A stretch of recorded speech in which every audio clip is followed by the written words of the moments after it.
Hi guys! Magluto tayo ng aking favorite na chicken curry style. Ayan na, nagisa-gisa na ako ng mga luya, bawang, sibuyas. Tapos ginisa ko na rin ang manok. Ayan, pinakikita ko sa inyo ang aking mga ingredients. Curry powder at saka ginataang tawag niyang coconut. Di ko na masabi kung ano. Ayan, nilagay ko na ang Tapos kung maigisa, nilagay ko yung aking coconut at saka carrots at nilalagyan ko siya ng patatas. O ayan guys, ayan, nilagay ko na yung patatas.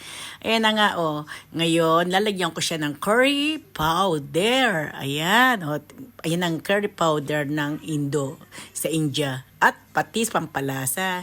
Ayan na nga, nagluto ako ng curry powder, pero igagawa ko yung anak ko ng fried chicken. Kasi hindi siya kakain ng curry powder. Nakaiba ang kanyang pagkain ngayong gabi. Ayan, pinagprito ko siya ng fried chicken niya.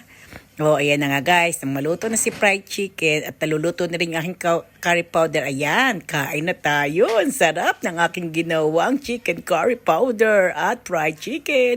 Thank you for watching. Bye!